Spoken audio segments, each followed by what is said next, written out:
కాసేపు మన గురించి, మన దేశం గురించి నిజాలు మాట్లాడుకుందాం. భారతదేశం కర్మభూమి, కానీ మనకు కామన్ సెన్స్ ఉండదు. మనది వేదభూమి, ఆ వేదాలు ఎక్కడన్నాయో తెలియదు. ఇది పుణ్యభూమి, మనం చెయ్యని పాపం లేదు. మన తల్లి భరతమాత, కానీ గంటకు రేపు చేస్తుంటాం.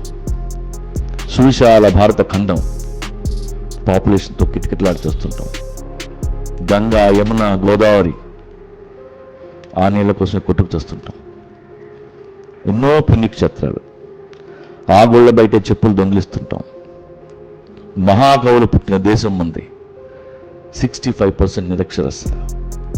మనది ఆర్య సంస్కృతి, అందుకే పెట్రోల్లో కిరోసిన్ కలిపేస్తాం, పాలల్లో నీళ్లు కలిపేస్తాం, మున్సిపాలిటీ వాటర్ లాగేస్తాం, రేషన్ బయట అమ్మేస్తాం, ఓట్లు అమ్ముకుంటాం, దొంగ బిల్స్ పెడతాం, బిల్స్ ఎగ్గొడతాం, దొంగ సర్టిఫికేట్లు పెడతాం, దొంగ నోట్లు గుద్దేస్తాం, టికెట్ లేకుండా ట్రైన్ ఎక్కుతాం, పక్క స్థలం కలిపేస్తాం, ఆఖరికి డ్రైనేజ్ మూతలు కూడా అమ్మేస్తాం.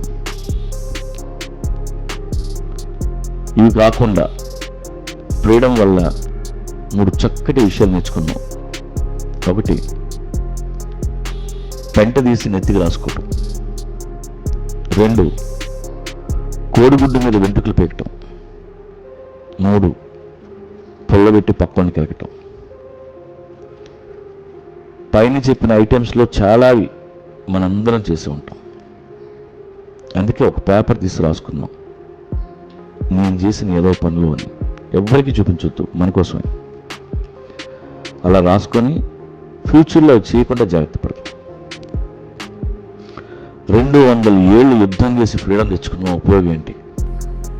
మనం మారకపోతే ఏ నాయకులు మనల్ని మార్చలేరు. మీతో పాటు మీ పిల్లలు కూడా నేర్చుకుంటారు కరెంటు దొంగతనం. మొన్ననే గాల్వన్ వాళ్ళలో గొడవైంది, ఇండియన్ సోల్జర్స్ చనిపోయారు. అక్సై చీన్లో చైనీస్తో హ్యాండ్ టు హ్యాండ్ ఫైట్, రాళ్లతో కొట్టుకున్నారు, ప్రాణం పోయేంత వరకు కొట్లాడారు. ఎందుకు? మన కోసం, మన దేశం కోసం. చనిపోయిన సోల్జర్స్ వాళ్ళ తల్లిదండ్రుల గురించి ఆలోచించలేదు, కట్టుకున్న భార్యను మర్చిపోరు, కన్న పిల్లల్ని మర్చిపోయారు, ప్రాణాల గురించి అసలు పట్టించుకోలేదు. కొన ఊపిరి వరకు వాళ్ళకి ఒకటే గుర్తుంది, దేశం దేశం దేశం. నీ అమ్మ ప్రైడ్తో చచ్చిపోయారు మన సోల్జర్స్. మేరా భారత్ మహాన్.